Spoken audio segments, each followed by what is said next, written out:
Hello students, welcome to our online classes. Myself Shivu Dikshit. Today I am going to teach you biology of standard 9 cell chapter. Okay.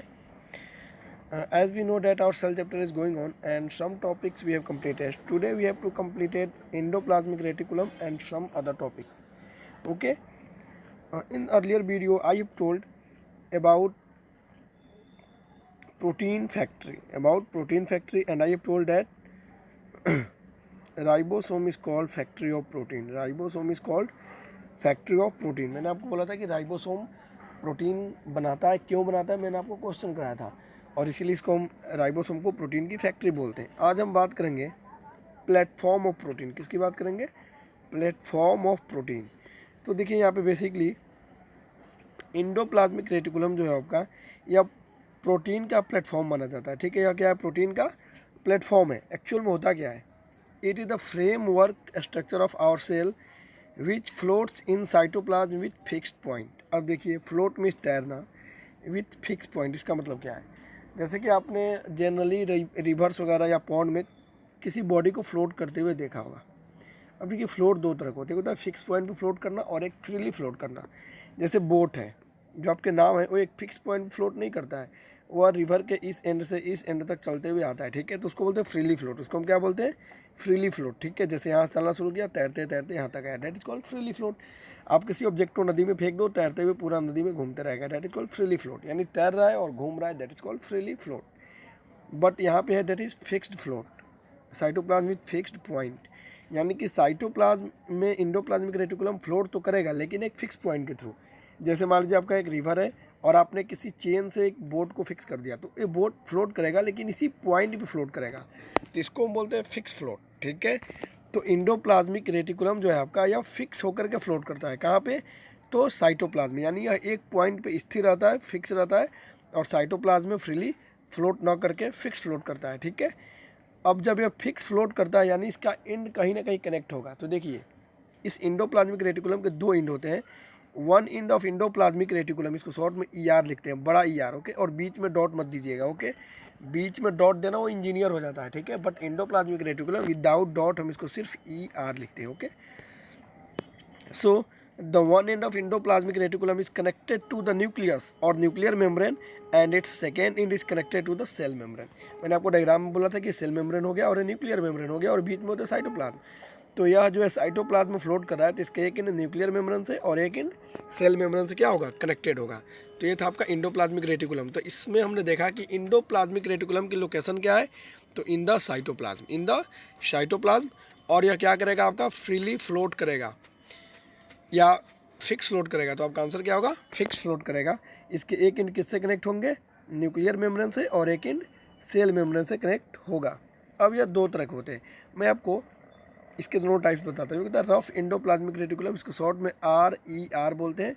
और एक होता है smooth endoplasmic reticulum, इसको short में SER बोलते हैं, without dot. मैं फिर से रिपीट कर रहा हूँ, विदाउट डॉट. ओके, अब आपको याद होगा जब मैं पीछे राइबोसोम बताया था तो डॉट डॉट कुछ दिखाया था. ठीक है, किसके ऊपर थे? वे रफ इंडोप्लाज्मिक रेटिकुलम के ही ऊपर थे. आपको मैं एक डायग्राम दिखाता हूँ. देखिए ये है आपका इंडोप्लाज्मिक रेटिकुलम. इसके दो पार्ट है. एक हो गया आपका रफ इंडोप्लाज्मिक रेटिकुलम, इस पर डॉट डॉट दिख रहा है ब्लैक, ये डॉट क्या है? राइबोसोम्स है. मैं आपको जो पीछे कराया था. ठीक है, और स्मूथ इंडोप्लाज्मिक रेटिकुलम ये है जिस पे राइबोसोम्स नहीं है. और आपको ये फोल्डिंग दिख रहा है ना, इसमें फोल्डिंग ऐसे, ये फोल्ड टाइप स्ट्रक्चर. मैं अपना पेन चेंज करके बताता हूँ आपको. देखिए फोल्ड टाइप स्ट्रक्चर दिख रहा है, इसको हम सिस्टर्नी बोलते हैं. इसको हम क्या बोलते हैं? सिस्टर्नी. क्या बोलते हैं इसे? सिस्टर्नी. जो फोल्ड स्ट्रक्चर है इसको हम सिस्टर्नी के नाम से जानते हैं. ठीक है, सो आते हैं अपने टॉपिक पे. देखिए हमें दो टाइप्स देखना है. फर्स्ट टाइप क्या आपका? Rough endoplasmic reticulum. यहाँ पे देखिए rough endoplasmic reticulum. It is the main part of endoplasmic reticulum which contains ribosomes. I have already told that ribosomes are connected on endoplasmic reticulum. And which endoplasmic? Then rough. And its wall, ribosome on its wall, due to which it helps in protein synthesis. और मैं आपको पहले भी बोला था कि ribosome protein synthesis में help करते हैं. बट राइबोसोम है कहाँ पे एक्चुअल में? ये है एक्चुअली रफ इंडोप्लाज्मिक रेटिकुलम में. तो मैं ऐसा भी बोल सकते हैं कि रफ इंडोप्लाज्मिक राइबोसोम्स को स्टोर करके रखते हैं, इसलिए ये प्रोटीन सिंथेसिस का काम करते हैं. तो देखिए राइबोसोम आपका फैक्ट्री हो गया और इंडोप्लाज्मिक रेटिकुलम का जो रफ इंडोप्लाज्मिक रेटिकुलम है या प्रोटीन का प्लेटफॉर्म हो गया, बिकॉज प्लेटफॉर्म एक जगह हो गया जहाँ पे हम किसी भी बेस को सेट करते हैं, ठीक है। तो रफ इंडोप्लाज्मिक रेटिकुलम ने बेस किसको दिया, राइबोसोम्स को। तो ribosomes is called factory of protein, important है। But rough endoplasmic reticulum is called platform of protein. Okay, यहाँ से प्लेटफॉर्म है यहाँ, ठीक है। अब देखिएगा, rough endoplasmic reticulum contains a flat structure which is called cisternae. मैंने आपको भी बताया फ्लैट जो मुड़ा मुड़ा होगा, फ्लैट भी होगा और मुड़ा मुड़ा होगा, इसको हम बोलते हैं क्या, सिस्टर्नी। देखिए फ्लैट है बिल्कुल और ये फोल्डदार है ऊपर से, इसको हम क्या बोलते हैं, सिस्टर्नी, ठीक है। उसके बाद सेकेंड आता है आपको स्मूथ इंडोप्लाज्मिक रेटिकुलम। तो इसको देखते हैं। It does not contains any ribosome, so it does not take place in the protein synthesis. It helps in the lipid and phosphate secretion. अब लिपिड एंड फॉस्फेट मैं आपको शुरू से बताते आ रहा हूँ कि लिपिड का मतलब होता है फैट, लिपिड का मतलब क्या होता है, फैट। तो स्मूथ इंडोप्लाज्मिक रेटिकुलम आपको फैट और फॉस्फेट, फॉस्फेट एक हमारा एलिमेंट है, इसके सेक्रेशन में हेल्प करता है। यह हमारे बॉडी के लिए बहुत ही हेल्पफुल होता है एनर्जी के मैटर में, ठीक है। तो एक्चुअली में इंडोप्लाज्मिक रेटिकुलम का काम क्या हुआ ये देखते हैं। सिर्फ इंडोप्लाज्मिक रेटिकुलम का आपसे कोई वर्क पूछे तो क्या बोलोगे, it helps in protein synthesis, it helps in the secretion of lipid and phosphate, it provides a base to the secretion of different types of enzymes. Okay, तो सिर्फ अगर आपसे कोई पूछता है कि इंडोप्लाज्मिक रेटिकुलम के क्या फंक्शन है तो आप ये सब बोलोगे। और उसमें आपको अगर स्मूथ और रफ को कोई अलग अलग डिवाइड कर दिया तो आप स्मूथ और रफ को अलग अलग जो मैं फंक्शन यहाँ पे बता रहा हूँ उसको आप बताओगे। ओके, अब यहाँ पे कुछ नोट्स है, देखिएगा। Ribosome is also known as factory of protein, जो मैं आपको पहले बताया हूँ। Whereas endoplasmic reticulum is called platform of protein, जो कि मैं आपको पहले बता चुका हूँ, ठीक है। और देखिए यहाँ पे डायग्राम बनाए, आप इस डायग्राम को बनाओ या फिर आप इस डायग्राम को बना लीजिए, दोनों सही है, ठीक है, जो आपको अच्छा लगे। बट आपको डायग्राम बनाना है, पहले आप इंडोप्लाज्मिक रेटिकुलम लिखिएगा, सॉरी इंडोप्लाज्मिक रेटिकुलम। इसके लिखने के बाद आपको क्या करना है, इसके दो टाइप रफ और स्मूथ, उनको डील करना है, फिर ये डायग्राम को बनाना है। और देखिए यहाँ पे कैसे है, देख लीजिए, यहाँ न्यूक्लियस है, इसका एक एंड यहाँ पे न्यूक्लियस से कनेक्ट है और एक एंड इधर किससे कनेक्ट होगा, सेल मेम्ब्रेन से, ठीक है।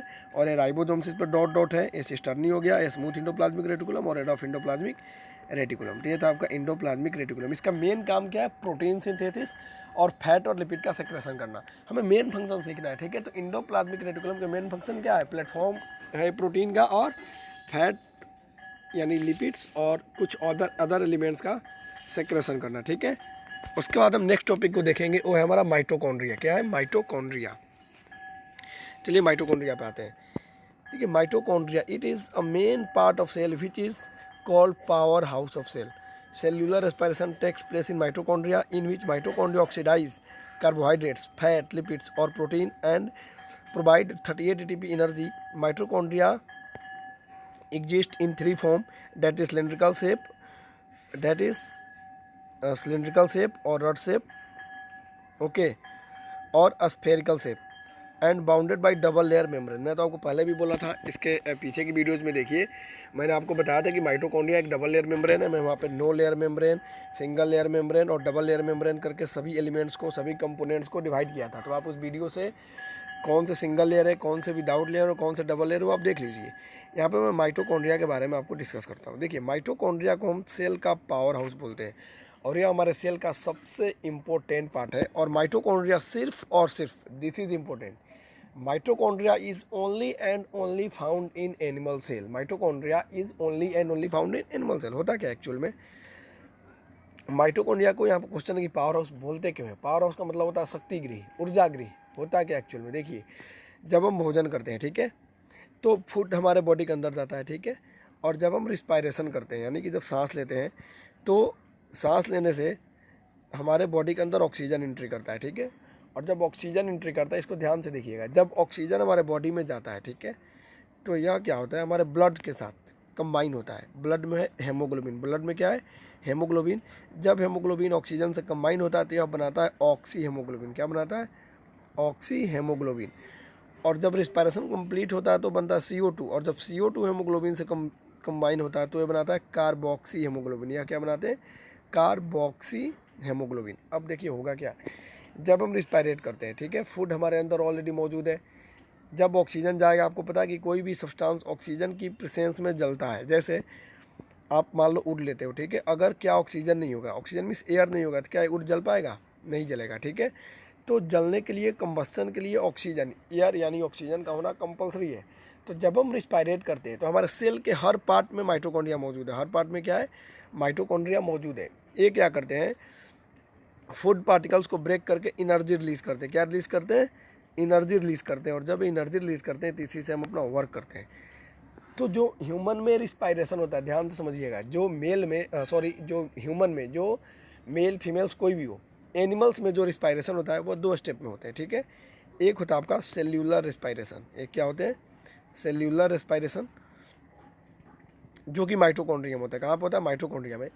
और एक आपका नॉर्मल जो रिस्पायरेशन होता है ना, वो साइटोप्लाज्म में होता है। कहाँ पे होता है? कोशिका द्रव्य में, यानी कि प्रोटोप्लाज्म होता है जनरली, ठीक है। अब देखिए होगा क्या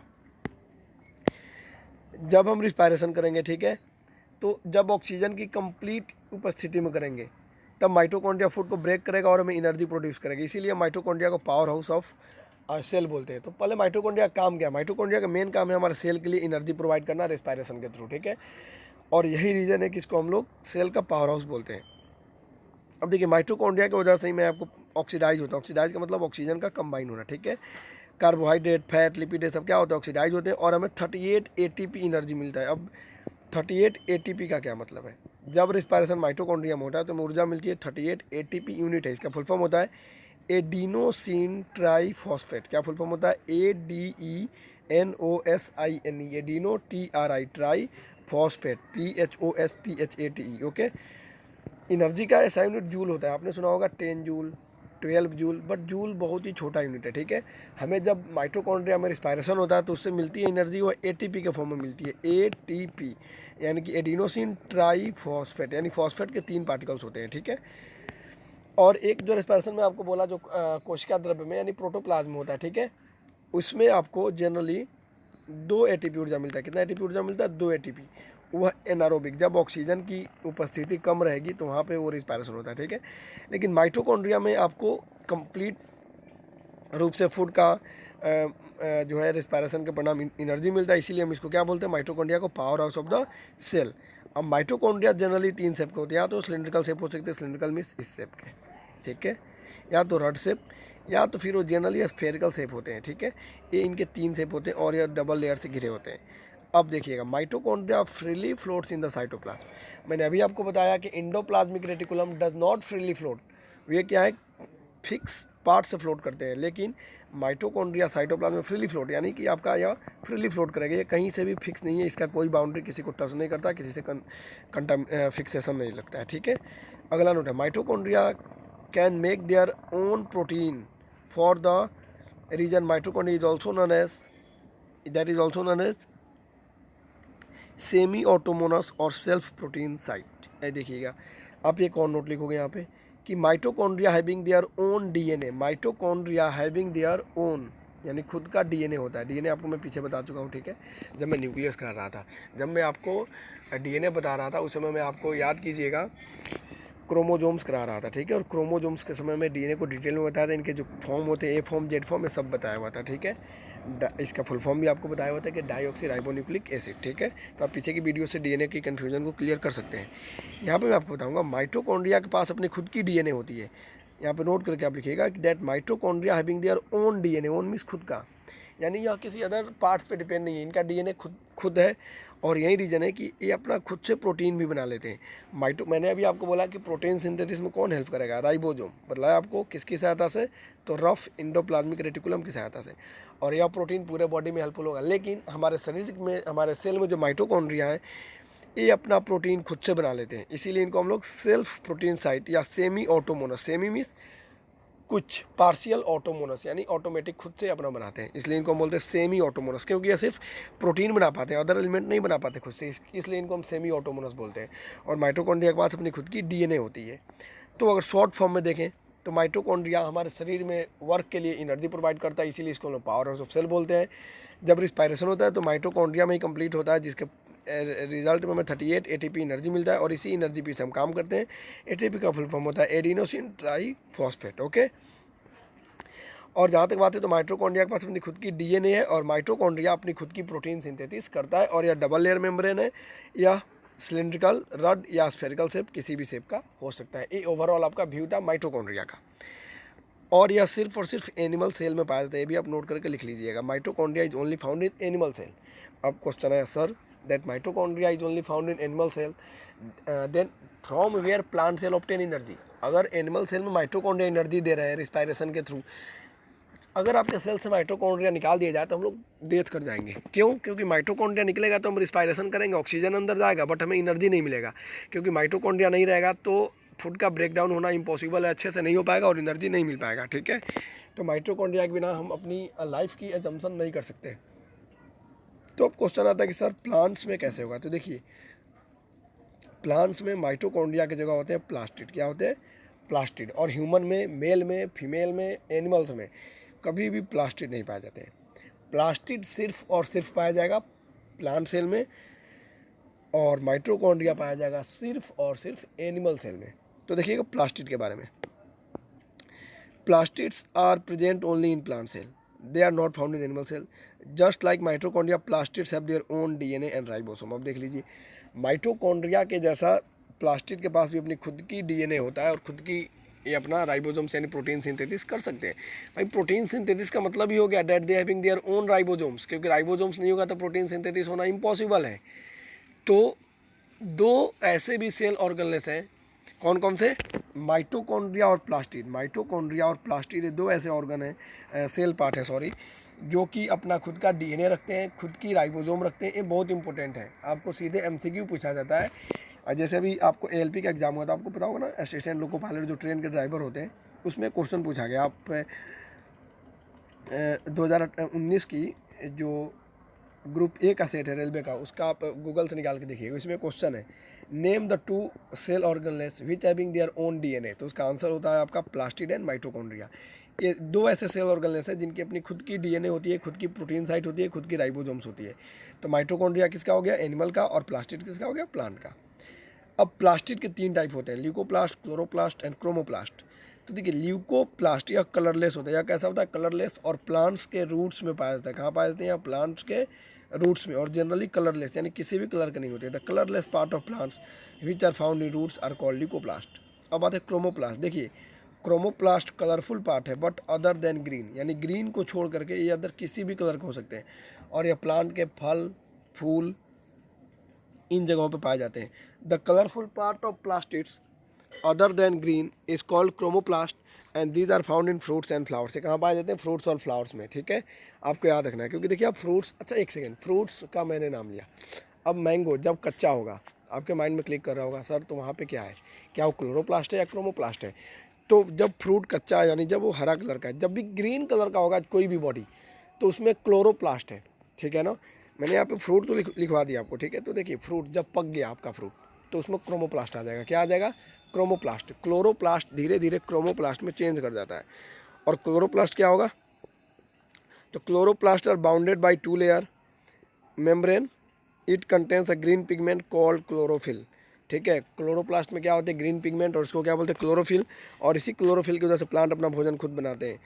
क्लोरोफिल कंटेन्स मैग्नीशियम। क्लोरोफिल में कौन सा एलिमेंट पाया जाता है? मैग्नीशियम। ये आपको याद करना, मोस्ट इंपोर्टेंट एमसीक्यू है। That which element is found in magnesium, that is that which element is found in chlorophyll, that is magnesium. Due to this chloroplast help in photosynthesis. आपने सुना होगा ना कि प्लांट फोटोसिंथेसिस करते हैं। क्यों करते हैं? क्योंकि प्लांट्स के पास होता है क्लोरोप्लास्ट, और क्लोरोप्लास्ट में एक ग्रीन कलर का पिगमेंट पाया जाता है, उसको क्या बोलते हैं हम लोग? क्लोरोफिल। और क्लोरोफिल में क्या होता है? मैग्नीशियम। और इसी मैग्नीशियम की वजह से प्लांट्स फोटोसिंथेसिस कर पाते हैं। जैसे ह्यूमन में एक रेड पिगमेंट है, ह्यूमन में रेड पिगमेंट को क्या बोलते हैं? ब्लड। और उस रेड पिगमेंट का स्पेशली कोई नेम पूछे तो क्या होगा? हेमोग्लोबिन। उसी तरह प्लांट में एक ग्रीन पिगमेंट होता है, उसको हम बोलते हैं क्लोरोप्लास्ट या क्लोरोफिल का पार्ट है। ठीक है, और क्लोरोफिल में कौन सा एलिमेंट पाया जाता है? मैग्नीशियम। और हमारे हेमोग्लोबिन में कौन सा एलिमेंट पाया जाता है? आयरन। ये दोनों में अंतर याद रखना आपको। ठीक है, हमारे हेमोग्लोबिन में कौन से एलिमेंट पाए जाते हैं? आयरन। और क्लोरोफिल में कौन सा एलिमेंट पाया जाता है? मैग्नीशियम। और मैग्नीशियम का सिंबल Mg होता है, और आयरन का सिंबल Fe होता है। ठीक है, ये आपको लर्न कर लेना है। तो देखिएगा, यानी आपके जो प्लास्टिड्स हैं इसके कलरलेस पार्ट, यानी जिसका कोई भी कलर नहीं है, उसको ल्यूकोप्लास्ट बोलते हैं। और ल्यूकोप्लास्ट रूट में पाया जाता है। सेकेंड को क्रोमोप्लास्ट, या ग्रीन कलर के छोड़ के अदर किसी भी कलर का हो सकता है तो उसको क्रोमोप्लास्ट। और जो ग्रीन कलर का होगा उसको क्लोरोप्लास्ट। क्लोरोप्लास्ट यानी क्लोरोफिल। क्लोरोफिल में मैग्नीशियम, और इसी की वजह से प्लांट फोटोसिंथेसिस करते हैं। और यही रीज़न है कि क्लोरोप्लास्ट को किचन ऑफ सेल बोलते हैं। देखिए, chloroplast is also known as kitchen of cell. क्यों बोलते हैं किचन ऑफ सेल? क्योंकि क्लोरोप्लास्ट की वजह से प्लांट अपना भोजन तैयार कर पाते हैं। तो दो टर्म हो गया, mitochondria is called power house of cell which animal cell, and chloroplast is called kitchen of the cell which cell that is the plant cell, which cell that is the plant cell. Okay, तो मैं आपकी बात कर रहा था fruit, जब आम कच्चा है आपका तो उसमें क्रोमोप्लास्ट है। जैसे जैसे आम आपका राइप होता है, पकता है, वह क्रोमोप्लास्ट धीरे धीरे क्लोरोप्लास्ट होता है। और जब आम पकने लगता है तो आपका आम धीरे धीरे क्रोमोप्लास्ट में कन्वर्ट हो जाता है। यानी जब तक मैंगो ग्रीन कलर का है, यानी कच्चा है, समझिए, जब तक मैंगो ग्रीन कलर का है तब तक उसमें क्या है? क्लोरोप्लास्ट। क्योंकि क्लोरोप्लास्ट होंगे तो क्लोरोफिल होगा और वह ग्रीन कलर का होगा। और जैसे जैसे मैंगो आपका पकना शुरू होगा तो वह क्लोरोप्लास्ट किस में कन्वर्ट होने लगता है? क्रोमोप्लास्ट में। और क्रोमोप्लास्ट में कन्वर्ट होने की वजह से ही उसका कलर चेंज हो जाता है। क्योंकि मैंने आपको अभी बताया कि क्रोमोप्लास्ट होता ही क्या है? Colourful part other than green. Okay, I hope आपको समझ में आ रहा होगा। थोड़ी सी वॉइस की प्रॉब्लम होगी, मेरा थोड़ा थ्रोट सही नहीं है। आप लोग कंप्रोमाइज़ करो और अच्छे से लर्न करो, याद करो। आपको वीडियो प्रोवाइड करने का यही मतलब है कि आप स्टडी को अच्छे से करो। फिर भी अगर डाउट हो तो आप कमेंट करके पूछ सकते हो। Okay, thank you.